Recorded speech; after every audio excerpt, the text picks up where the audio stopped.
Welcome back to Eurosport's coverage of the Tour of Flanders. It's the 81st edition of the race, and we're seeing a very fascinating race before our very eyes here live. Down the road is a breakaway group with some 3 riders being chased now by Bartoli, Van Petegem and Chimil.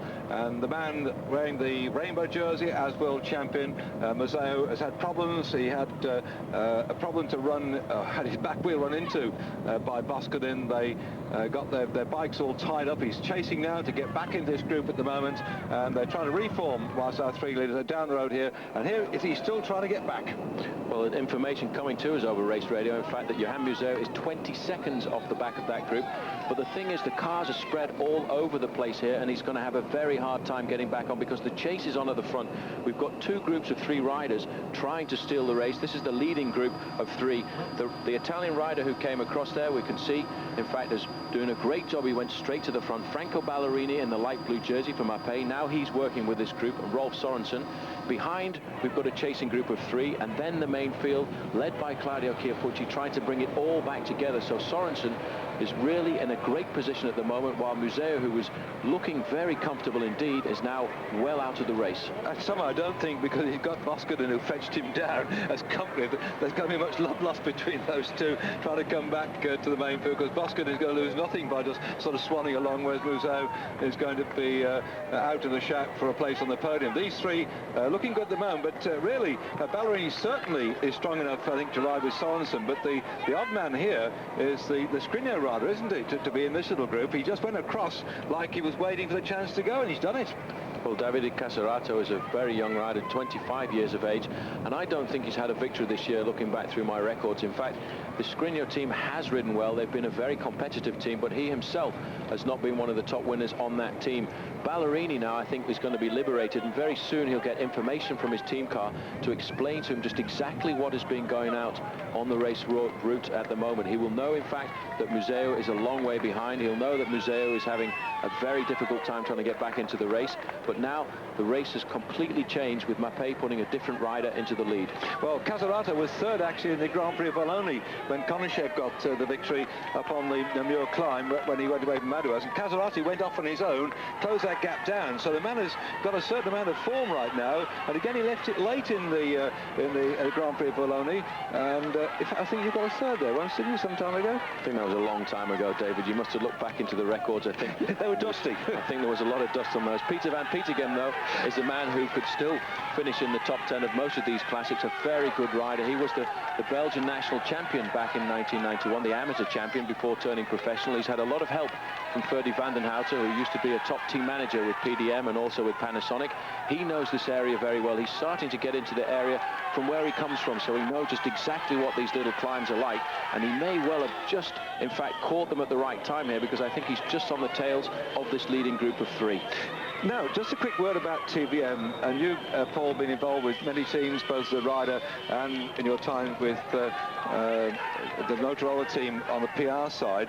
It always struck me that the TVM team seemed to have been, once they're allowed to do what they want, it seems a very laid-back team, great lot of lads. I went to see them on the Tour de France a couple of years ago. They said, we may not be the first team in the race, but we're the best good-looking team. And somehow they seem to be able to produce, rather do this, and different managers seem to have different styles. Eh? They definitely do have a laid-back style, but when it comes to the racing, they're always very serious, because I think they enjoy themselves. They're a very friendly team together. They get on well together, and they're prepared to, when it comes down to races like this, work for each other, because it's sort of a one-for-all and all-for-one situation.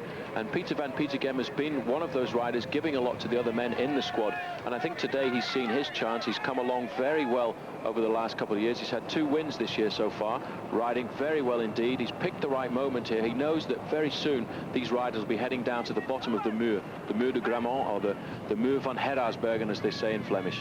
Well, there we are then. That's Ballerini on the screen in the Mapei colours, and this is the chasing twosome way off the back, following that clash when Boscodin and Museo had the unfortunate problems when I think Boscodin just ran into the back of Museo's wheel, locked his handlebars into his tyres and allowed this nice little group to get even further away at the front. The man in the orange and white on the front is Sorensen. Just behind him is Ballerini in the blue. The yellow colours going through, Van Petegem for TBM, and the orange colours are those of Casarato of the Scrigno team. So the nice little group of riders here, the sun beating down on their backs on this, the Tour of Flanders, and it really is up for grabs at the moment. Sorensen being the most consistent man in the breakaway group, who just joined us recently. He went away with Jalabert, who went through a rather bad patch and has stayed away. The rest of the riders have come up to him now, and you can see that group behind are not too far actually, and it could be now without Mazzeo. In fact, Mazzeo, I think, and Boskin are likely perhaps, Paul, to close that gap down, and we'll wait to just see. And Chamil is moving through. He look how fast he's going in the black and red. Chamil starts to go on the front. This man certainly has got a power in his legs, and he won't want Mazzeo with him either. This is a cracking race. Well, Van Bon there in second position in the orange jersey of Rabobank. He too knows that he's got to try and slow down any chase or any organised chase behind, because his man Rolf Sorensen is in the front, and if we can just hold that helicopter a little bit further back, we could just see the position of Johan Museeuw. This is Jaroslav Ekimov, riding this year for the US Postal Service team, riding very well indeed. That win in the time trial of Paris-Nice showed that he has got great form, and I think he's much more liberated now riding for the American team. They have also a laid-back style, no pressure at all to the racing, so these riders can just think about their own objectives and then come to form just at the right time. Yeah, I was talking this morning to Johnny Weitz, their team manager, and he was saying in fact that they changed Ekimov's ambitions for the year, allowing him to rest between certain races, not doing all of them, and they are determined to get the points to take them up the UCI list, but they don't think they'll get enough to get into the Tour de France automatically, but they're hoping with the early season successes they may get a wild card into the Tour de France, and that's what they're racing for at the moment. And they've got no set race they're going to win, but certainly with the way Baffy's been going and Ekimov's been going, the team is looking jolly good at the moment. It's nice to see they're riding American bikes on the old Trek bicycles as well. The Seiko team we haven't seen in this race so far riding Cannondale bikes in America. So this 1997 season, Paul, seems to be quite a big change, doesn't it? Well, certainly. I think that's a great thing for the US Postal Service too, to try and get out there, win a lot of races, create a high profile for themselves, but they have moved up a long way in the UCI team standings. They're currently lying 15th in the classification, so they have done a good job so far with the points that they've won along the route. But interesting to see that still nobody wants to take the race by the horns in that group behind there. They don't want to put themselves on the line to chase it down, and it's a very tentative situation when we have these four leaders here.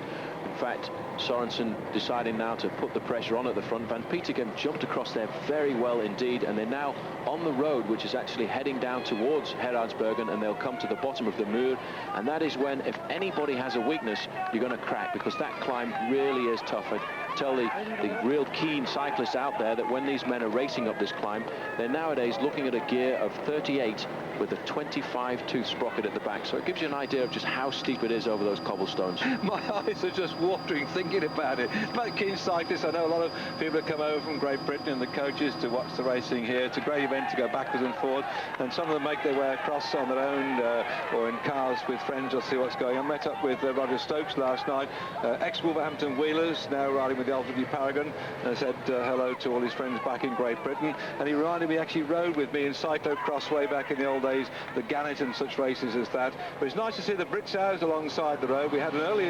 activity as far as we're concerned when Jeremy Hunt went for an early break, but he's out of the race now at the moment as we get towards the back end, and still anything might happen. Stay with us here on Eurosport.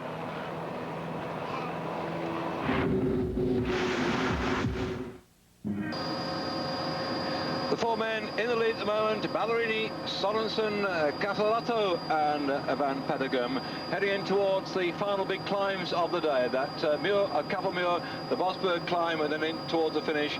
But can they stay away? Last time check we had 18 seconds to a group. In fact, the interesting thing is they've been calling this the group of Chamil, because Museeuw, having had that problem when he crashed with Boscardin, is chasing hard to get back, and they're putting Chamil's name up as the man who is the one to watch in this group here coming through. And they're all now taken in turns to roll through. There's last year's Victor Bartoli on the front at the moment. So it's very interesting indeed as the pressure is on to try and close that gap on our leaders, Ballerini, Sorensen, Casarato and Van Petegem. I'm very pleased to have with me today Paul Sherwin. If you've been listening to him for the last half an hour, around 1 hour, 2.5 hours. I'm looking to be turned on. Paul, nice to see you over here. Exactly tell me before we go back to it, what are you doing over here? Because you're involved with Americans or something, aren't you? Yeah, I work for an American company who puts together a lot of packages on the classics, the Tour of France, Tour of Italy, the Tour of Spain, and they put these together, and we make a nice little program and sell it on the other side of the water. And they come across here. We've seen them all over the place, and I know particularly during the Tour de France when we see them come across as well, and would bring their bikes and watch the bike racing. And certainly they've got interest in this group here, US Postal Service. And I asked the US people, what the hell are you doing? They said, well, we actually have a big business in Europe, so that's very interesting for them to get their name known across in Europe by sponsoring a racing team. And they've got Ekimov in this particular group at the moment, the chasing group, and they all seem at the moment, Paul, to be taking turns to come through. We didn't see that before, did we? When Museo was in there seemed to be a sort of reticence to help him. We didn't say that before. We didn't see it before, but we actually said it. We expected these riders to start working before they came to the bottom of the Mur de Grammont, because everybody knows that is the next most important strategic climb of the event. After the Old Quaremont, the Mur de Grammont is really where the race can be decided and won, which is where, in fact, Michele Bartoli won the event last year when he attacked on the Mur and went away to win alone. Interesting to see, sitting 3 from the back there with the grey shorts of the Française de Jure team, Maximilien Chianri, looking very comfortable indeed. But as we've said, all of these riders now starting to work in 2 very good lines, and in fact holding that leading group of 4 riders to around about 18 seconds. No more information, in fact down to 14 seconds. No more information coming to us for the moment as to the position of Johan Museo, who must be chasing out of the back of this group with, I presume, his friend Bruno Boscardin. Friend he won't send him a Christmas card, will he, by any chance? If you didn't see it earlier on, Boscardin was the man who ran into Museo's back wheel and caused all sorts of trouble and took him out of the race at the moment. But it's alive in the whole race now, because it's virtually every man for himself, and we're seeing strings of riders here taking in turns to do a bit on the front, then the next man comes through as such. And that 14-second gap, they're just watching these riders, but I'm told time and time again by the expert professional racing cycle, ex-professional racing cyclists, Paul, like yourself, that they'll often hold a group like this, because once you catch them, they start jumping around. Do you think they're just leaving them there to wait until we get that next climb to close the gap and jump? That is a control thing that does happen sometimes. You'll leave a breakaway out just hovering in front of you, because that keeps a certain amount of control in the group behind. But that happens normally when you have a team who is chasing. They don't want to catch a group too soon, because they'll wait then, because counterattacks will come. I think at the moment what is happening, these riders know now that we're probably only 2 to 3 kilometers away from the bottom of the Mur de Grammont, and what they're trying to judge in their chase is to catch this leading group of 4 riders just before they get to the bottom slopes, so that they all have an equal chance when they in fact do attack the climb. Well, that final climb will come just some 16 kilometers from the finish. In English money, that's about 10 miles to go. And if you suddenly want to nip out and pay a visit to see a man about a dog or make yourself a cup of tea, do so, but come back and watch that last bit, because it'll all explode then. These 4 men out on the front may stay out there, they may get caught. It's anybody's race yet, as still the pressure's on. Ballerini on the front now, going away, looking over his shoulder to see Van Petegem coming through, and then the Casarotto in the orange colour for the Scrigno team, which to me is a surprise, this package, but always those lads from the Scrigno team have been surprising me all last year, and they're always prepared to sort of pop up and do something, aren't they? Rolf Sorensen's been very interested over the last few kilometers on what's going on behind the race. He's missed his turn on several occasions, looking back over his shoulder just to see what the gap is on that group behind. Let's not forget that he was in the original breakaway of 2 riders with Laurent Jalabert. They built up a very interesting lead before, in fact, Jalabert cracked on the climb of Berendries, and still the gap is coming down very slowly indeed. It's down to 10 seconds, and they're about 1.5 kilometers from the bottom of the Mur now, so that big group behind may have judged it just right. So 17 kilometers to go, 10 seconds the gap then, these 4 riders on the front, and when we hit that very rocky climb, I've only seen it and driven up it, Paul. I've not actually ridden my bike up it. Explain to the viewers before we get there what the hell it's like. It's a very hard climb, because in fact by the time you get to the cobbles you've already run out of momentum.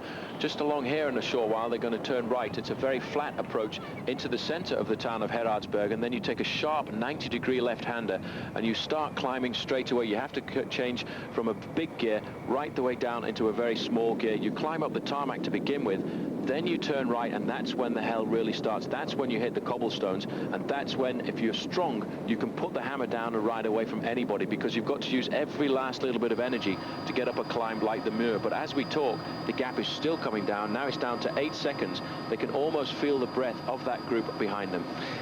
And surely the change for people who normally ride their bike to and from work, or, you know, just pop down to the shops, the change in that sort of rhythm, and your legs must hurt you after 240 kilometers of racing as well. It's very difficult, because in the last 2 hours or so, these riders have been using the maximum gear. It's not been a very supple approach to a ride like this. They've been pounding away on massive gears along these flat roads. They've been buffeted by the wind, and then once they get to the bottom of the Muur de Grammont, they have to change the complete opposite end of their gear ratios, and they have to then use a very small gear indeed. But that's why, if you're a fresh rider and you're strong, you can still turn the power on when it comes to the Muur de Grammont. And if you aren't, and if you've been hiding in this group of 10 riders, you disappear. Well, we saw Bartoli last year really just do that. He just rocketed up the climb. He used his strong legs to go away. Mazot said he pulled his wheel over or broke a spoke. We will never know exactly the truth of what exactly happened. And right now, Mazot is trying to close that gap down on this group as they now begin to start towards that climb. You say, it suddenly hits you, doesn't it? You're going up and wham, and you think, oh my goodness. Well, here's a chance to see the steepest part of the climb is 20%. This is the tarmac part that they're going up at the moment, and the pace being set at the front by Casarato. In fact, in second position, Sorensen, keeping an eye on affairs. He doesn't want to lead out because he doesn't want to feel as if he's actually using too much energy. And lying in third position is Franco Ballerini. I think Ballerini is strong. I think when we come to the cobbles, the man who's won Paris-Roubaix is going to try and put the hammer down there, because he'll be worried about the other riders in this group, and he'll feel that with 16 kilometers remaining from the summit, then he has a chance of going away alone. But all that could change as we go to the cobbles, because this group is only now 7 seconds behind. And people like Chamil, very strong men, love the cobbles, to close the gap and go across it. Chambry has been, sitting lying doggo, hasn't he? There's so much this time open still in this race. It's amazing. Look, they're coming up now, that little group behind. So many top men in that group who could still close that gap on this final climb. This really is a tough one. Even the riders up front, I think, here are prepared also to allow that gap to close down. There must be in your heart and in your stomach like the butterflies, eh? They're waiting for it, and they're on it now. This is the cobble section. Ballerini now has decided that he's going to come to the front. He wants to control the rhythm now, because this is the part when you can't let somebody else dictate the rhythm of the race to you. The best place to be is in first place, and you can see Casarato in the back with the orange jersey there. He's suffering. Probably the first time in his life he's ever raced up the Muur de Grammont, finding out what it's all about. He's losing 2 or 3 lengths there, but Ballerini has really got the power on David. He's very strong indeed. Sorensen's starting to suffer, but Van Petegem just sitting right in the wheel. And you're right, Casarato begin to drop off the pace now, and these cobbles are unbelievable. You can't imagine what it's like. I've driven up that one. It nearly shook my false seat out my head. You imagine what it's like riding a bike up here, and suddenly the gap is coming down. You can see that gap is coming down, and Chamil there, 1, 2, 3 back for the front. Well, Chamil was third from the front there. In fact, Bartoli was making a move. This is where he made his winning move last year. He knows what the Muur de Grammont is like, and he's coming across there, and in fact, he may well have judged his effort just to the right moment. There in 5th position in the road is Bartoli. On his wheel is Joe Plancart, and just behind him, André Schmil. Maximilian Chianri, and you can see, David, just how hard it is as you go over the top of the climb there onto the flat. Casarato really struggling in the orange jersey, and still Ballerini looking very strong at the front. You haven't got much of a gap there at the moment on Van Petegem. Maybe enough, maybe not enough. And the one man who could probably go fast on the flat, Sorensen, still back there in third spot, biding his time. He did so much early on to stay away now. Casarato in the orange is beginning to struggle on the climb here. The rest of that group now close that gap down. This is a phenomenal climb. It's unbelievable. You have to go and see it sometime if you're out on the Tour of Flanders. You can just imagine 240 kilometers of racing, and they go past that chapel on the top, now onto smooth road, just one climb ahead of the Bosberg, which is a long, gradual one, but that still can really sort things out. But these two, I don't think they've really made it though, Paul. There's still a long way to go, really, you know, in this race. There's still almost half an hour's racing left to go before the finish.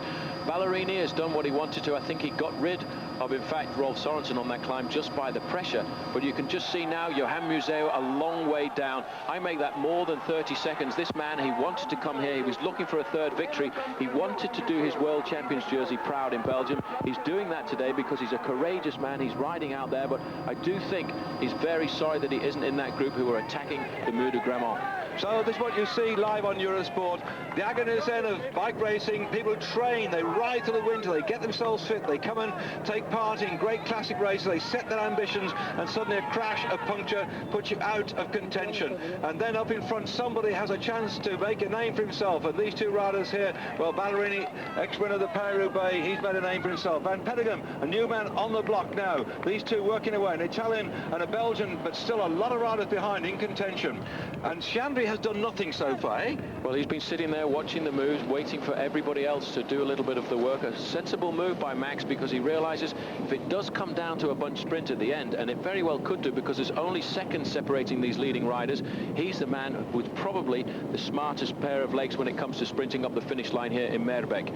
Sitting at the back there, but Van Petegem is the man who has a name to make for himself. He's fairly well known in Belgium. He's won 2 races this year, a very good sprinter when it does come down to the big races in Belgium, but he's never really excelled at this kind of event like the Tour of Flanders.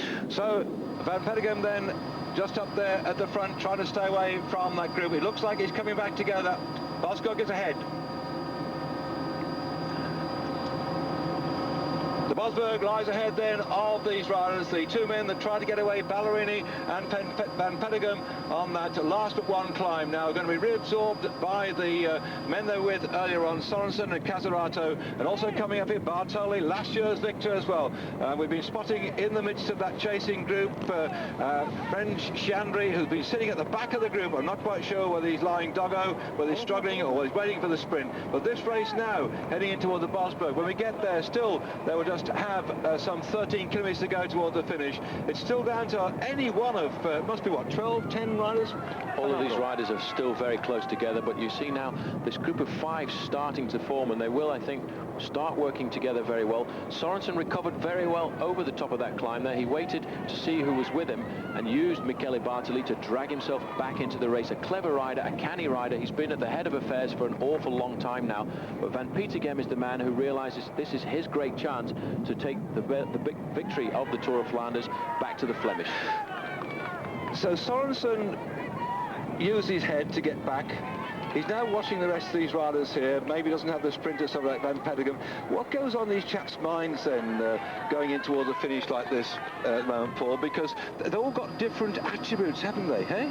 Definitely 1-2 riders. They know that the fact is that they're suffering a little bit. You see Sorensen now has been dropped on the previous climb. He goes to the front to see if anybody's going to give him 5 or 10 meters lead, because he realizes if there's a big attack on this climb, the Bosberg, he may well lose the wheels again. And if he was to lose the wheels on the climb of the Bosberg, he would never see the leading group again. So that's why he dummied them across the road a little bit there. The riders getting organized, but realizing they don't want to do too much work because the finish is coming up quite soon, but they have to do a certain amount to stay away from the other riders behind who have a chance to come back. Yeah, because we've seen nothing of Ekimov, we've seen nothing of Jimmy Lecazen, we've seen nothing of Sorensen, of Chandri. So either those riders at the back are a bit stuffed and waiting their chance, or they're going to come on the power as we go up towards that final climb of the day. This is really one of the most open Tour of Flanders I've worked on for an awful long time now, and it's just unbelievable. They all thought that the course being changed, it would blow the thing to pieces, but in fact it's giving us a very interesting race indeed. Certainly it's been a very dramatic race so far, and these riders now are looking across to try and get other riders to work. Ballerini is not too happy by the fact that these other riders won't work and won't consolidate, and Sorensen, clever rider that he is, has waited for that just pause, and he's gone clear. Claudio Chiappucci, though, is the man bringing them all back together. Chiappucci is not a man for Paris-Roubaix. He's not a man for the Tour of Flanders, but he comes up with a performance like this because he's courageous. He always wants to race, and he never gives up. Somewhere in my notes, he's had a couple of second places just recently, this last week. I'm trying to think where it was. That's right, in the week of Sardinia. He was second on one stage, 2 stages, he had a second place. So suddenly, he's irrepressible, isn't he? He's always prepared to have a go. But there again, you may be courageous, but this race now, as they're now coming together on this climb here, this is unbelievable. Well, this is the Bosberg, and this is the leading group now of 12 riders. Maximilian Chandri is still there, sitting very comfortably at the back indeed. We have to see now if somebody like Franco Ballerini has got the power to go clear. Sitting on the left-hand side of the road is last year's winner, Michele Bartoli. This time last year, he was away on his own in the lead, but now Ballerini realizes this is where Edward van Hooijdonk has caused himself to win. This is Joe Planckaert, the famous Planckaert family. I've raced with all 3 of his Frisk with the, well, uncles, brothers, two of his uncles sisters, and one of his fathers. They're legend. They're the mafia of Belgium. Well, mafia is the wrong word, but every time you open it, plank up, plank up, plank. Was it one of the plank ups wouldn't fly anywhere, would he? Eddie was Eddie? Yes. Here we go. You see, Sorensen here really wasn't hiding too much, you know. He's given a lot of himself in this event, and he's suffering over the top of this climb of the Bosberg here. All he has to do now is try and survive and just keep 4 or 5 lengths off the back of that group, because then he can accelerate and stay with them over the top. Ballerini not happy, looking over now to see if somebody else is going to work. Now, this is a dangerous time. We could see a move going from somebody like Ekimov, yes, who's in fact moved back up into that group there. Somebody like Claudio Chiappucci, who probably wouldn't have a big chance if it comes down to the sprint. They will try and surprise the sprinters and hope that in fact they can steal a lone lead. Well, this is brinkmanship, and a lot of young cyclists out there watching this race, Paul, I'm sure they're going to learn a lot from this, because the way in which certain people are prepared just to wait their time and just keep the gap at a certain level, and it's opened up now, and certainly there's Ekimov now 1, 2, 3 from the front. He's known in the last 5 or so kilometres, 3 to 5 kilometres, just go off, and he's unstoppable, isn't he? And he's in good form at the moment. That time trial in the Pyrenees, eh? Well, let's not forget he was also a former Olympic pursuit champion. He really does know how to ride on his own. He's got good form at the moment, and if he can get away, then it'll be very difficult to pull him back. A great position of a former pursuiter. He's a very strong rider against the clock, and he realizes now, let's not forget, David, he was 4th in this event last year, riding alongside him one of his former teammates from the Russian national squad, Andrei Schmil. But everybody getting nervous. They can feel now the victory of a World Cup race is just around the corner. Chandri, very cold, very calm, waiting for the big sprint, making a point here of not missing the splits. You see Chandri there in 3rd, 4th position on the road there, has seen a dangerous move going clear, so what he's decided to do is jump across it and bridge that gap himself. But you had a lot of time with Chandri and the Motorola team. He froze in the Leeds Classic, the other got screwed. He seems to freeze occasionally. He was 3rd in the Olympics. He just seems, when it comes down to that final, 300-400 metres, to freeze. Is that a condition of the man? Why? I think it's a confidence thing. Sometimes he's been in a situation, a lot of riders get into that situation when they realize a split is happening. They don't want to make the move themselves because they feel it might take something away from their sprint when it comes down to the finish. So they wait for somebody else to move. And if you wait and think about that, then the moment's gone and you've lost the race. Well, let's keep our fingers crossed for Chandri for a place in the top 3. We have to go back to 1961 when Tom Simpson was the last British winner of the Tour of Flanders. A great man he was too. He went away that year. He went after 60 miles from the finish and caught up with the leading group. He went again with about 10 miles to go, took Duffield with him, and in the end dropped him on the final circuit. In those days we had 3 circuits of the finishing line. 10 kilometres to go now, and the British rider in the midst of that group at the moment. Chandri's there early on during the race. If you haven't caught up with our coverage of the Tour of Flanders when we started our programme, Jeremy Hunt went away with a breakaway group, about 18 or 20 riders, and had a lead of 1:47, but they got absorbed as the race reformed itself. Ekimov now is doing his typical tactics of trying to go off the front. 10 kilometres to go. Seems to me, Paul, to be a bit early. Normally he's near to 5 to 3, isn't he? Eh? Well, that's 2 former 5-kilometre pursuits for him, because he did ride the World Professional Pursuit, which used to be over 5 kilometres, and he's gone clear. But the man watching him now is the Russian rider Andrei Schmil. He's come across him. He realizes how good Ekimov can be when it comes down to riding on your own, and Schmil came straight up and straight by. But Casarato, in fact, is doing the ride for me, the Skriniar rider in the orange jersey here. He's really risen to the occasion of the Tour of Flanders here. He's been in the moves, he's been aggressive, and all of the time he's been trying to get into the little groups that have been forcing themselves off the front of this leading of group. Well, Casarato, only 25 years of age. He had some 19 victories in amateur before he turned into pro ranks. This race, though, surely is one which you have the experienced 30-something riders, isn't it, Paul? You've got a younger man in the midst of that lot. Right now, is he going to be experienced and going to play a big part? A little bit of experience, a little bit of luck, and a whole lot of courage, I think. When the legs are starting to hurt, these attacks are coming thick and fast. When you really think, I can't go one more time, that's the time when you have to go. And that is really when you could actually cause a surprise by going clear and having nobody else chase you down. Well, in that group then, we've got a good spattering of teams. We'll try and pick out some of the colours for you. They're heading towards the finish. We've got about 8 kilometres to go now on this Tour of Flanders. 3 three men have tried to prize their way off the front of that group, and at long last we're seeing one or two men here, like Moncassin, who we tried to pick earlier on pause, the likely winner of this race. Sorensen's been the action all the way through. Ballerini's back in there, but of the freshest of this little lot must be Moncassin.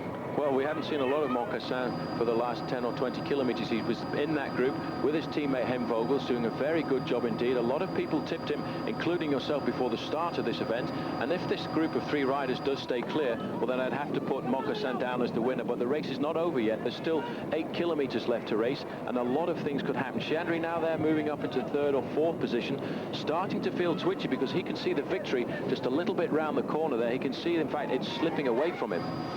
So what a lot of riders we've got in here with a shout for this victory. When they come in toward the finish, where the crowd now is gathered in the sunshine, beating down. Who would have thought here in Flanders this time of the year, normally a grotty, grubby time of the year, with its, in fact, we've known snow, we've had bad rain and cold conditions, lovely sunshine today, and the crowd waiting on the finishing line for this group of riders to arrive. Disappointment for the Belgians at Mazot, who had that crash just down the road, has now lost his chance of coming in with a victory. Van Petegem is still in there though. Look at that little run down there, and the Belgian flag is there. 105 Van Petegem, Plancard there, 175. He's a useful sprinter as well, but Maximilian Chandri for Great Britain, he's got a good turn of speed. If it comes down to bunch sprint from these riders, this crowd here on the finishing line will erupt to see if the Belgian can take it. But it's going to be anybody's race here. That three-man group still trying down the road to prize their way, using up a lot of energy. Sorensen's been trying for a long time. He knows he can't sprint. Amazing though, Moncassin there in the GAN colours of blue and white on the front at the moment is a sprinter. What's he doing there? Well, he's a sprinter, but he's also a tough rider too. He's, in fact, cast your mind back, he used to ride for Rabobank, and he used to be sent to ride a lot of the Belgian races. He won Kern-Brussels-Kern a few years ago in a snowstorm, so he's a tough rider. He knows how to ride in Belgium. He's also very agile, so when you have to be at the front to come to the bottom of these mountains, these cobble climbs, the mountains of Flanders they call them, he knows how to place himself correctly in the line there. He doesn't use up too much energy and uses his sprinting ability to keep him in a good place all of the time, which is why now we're finding him a sprinter at the front of a very tough Tour of Flanders. The race is far from over, but it looks to me, David, as if the impetus is starting to go out of this chasing group now.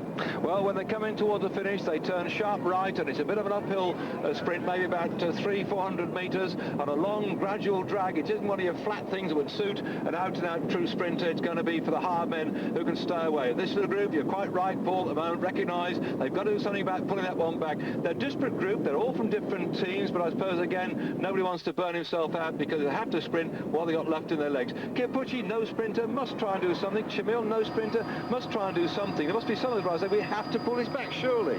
Well, the time is coming now when, in fact, they feel that it's getting too close to the finish to close it down for somebody else. But all the time, what they're also hoping for is that there'll be a certain amount of animosity starts to creep into this leading group of three riders. Ballerini will be looking across at Frederic Moncassin, thinking about the sprints that this man has won in the Tour de France. Sorensen, he'll know, is a very wily rider. The responsibility to win for Mappé is on his shoulders, so he'll start to miss a break and turn now and again.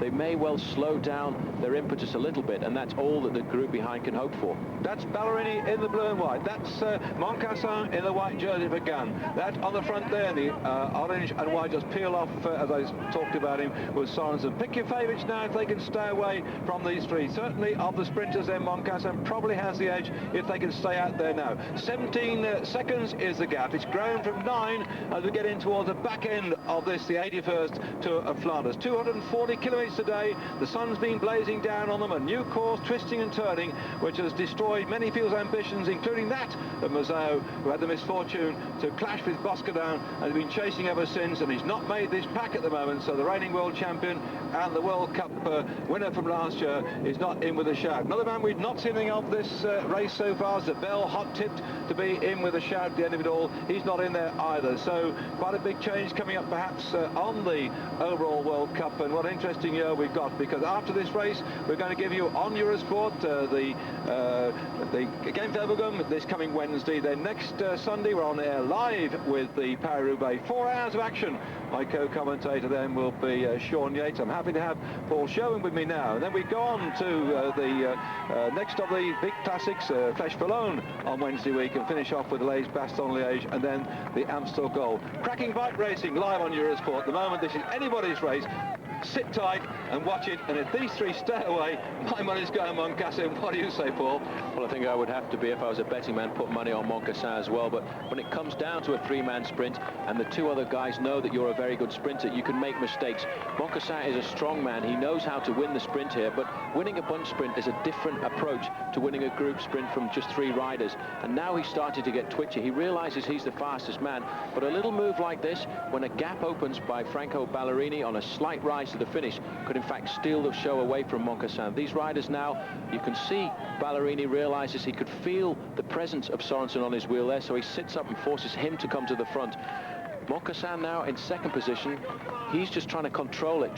He wants this group to stay together as three men. He doesn't want anybody to jump away, because when you get close to the finish, if there is an attack, then the other rider who's left behind will force Moncassin to close down the gap.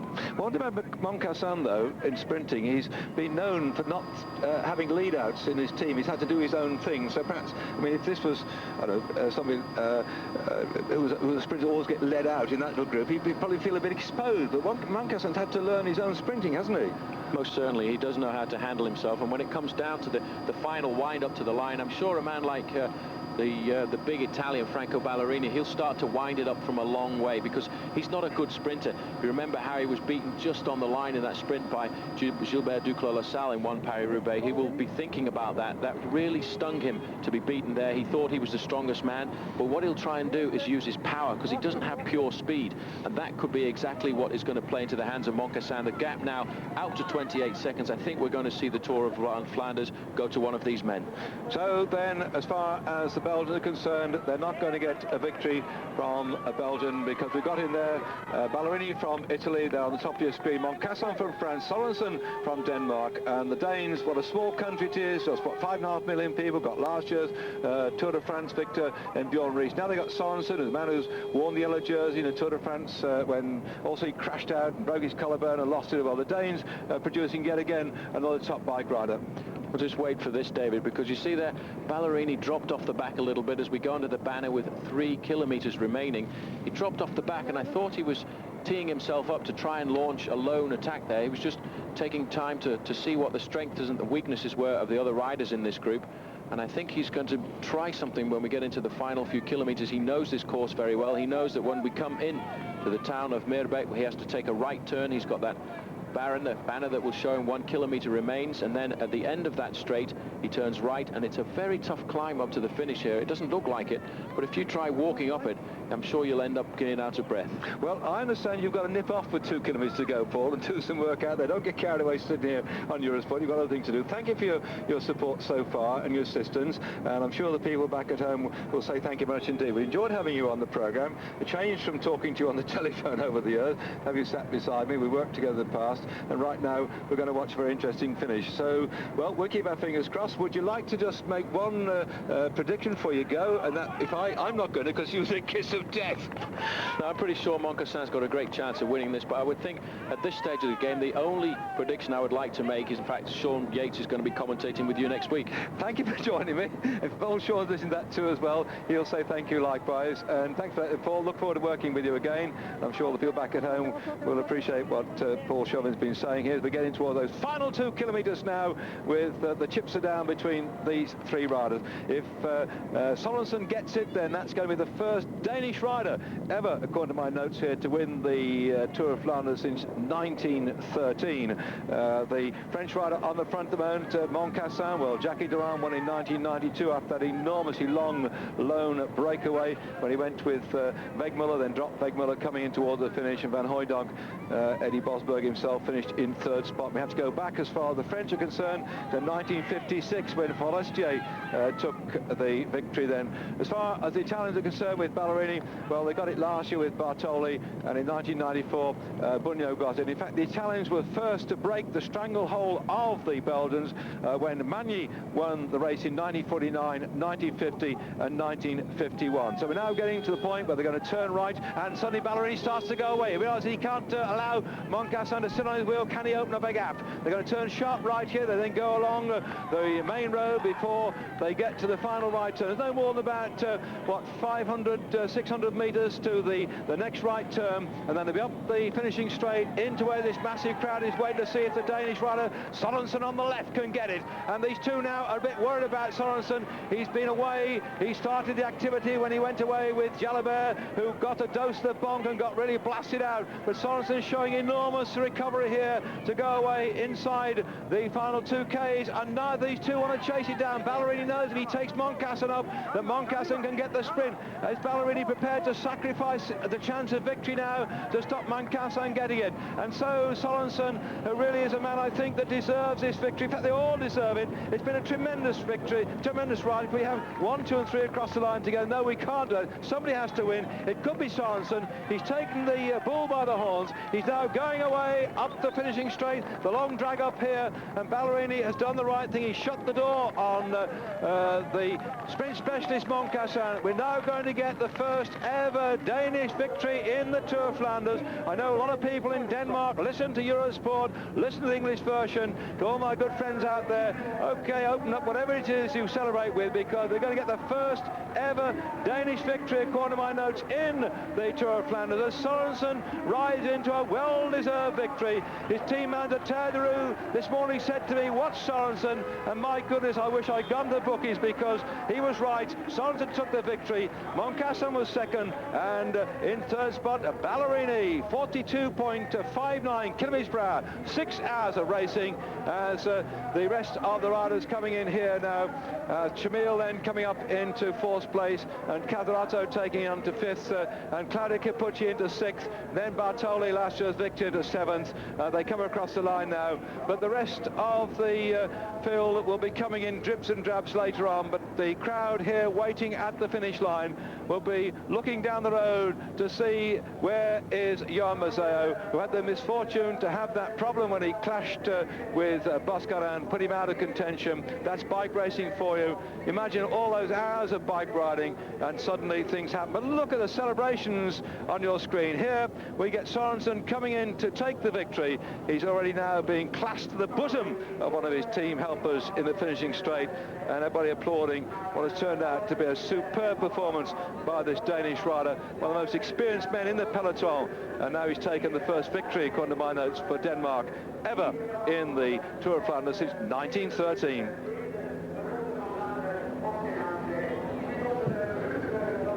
I don't think they can believe it, by the way, here. I'm waiting until I catch up with Terderu this morning, who tipped him as a likelihood. And most of the team managers say, watch out for my man, he's in good form. But this fellow really has done well today. And not far off his birthday, by the way. He's born on the 20th of April, 1965. And I understand that a lot of riders perform very well near to their birthdays. And so he's coming up then to what's at his 32nd birthday. And he's scored a great success here to take the victory in the Tour of Flanders. There he is on your screen right now. Winner last year, the Brussels-Kern, won a stage in the Tour de France, the 13th stage, unlucky for some last year, but he wasn't lucky when he crashed out the Tour de France a few years ago, breaking his collarbone when he had the yellow jersey. But look at the joy on his face. He's got that great victory in the Tour of Flanders. Well, he won the Les Bastogne way back in 1993, and now he's adding this other classic Belgian race to his list of, they call the Palmares.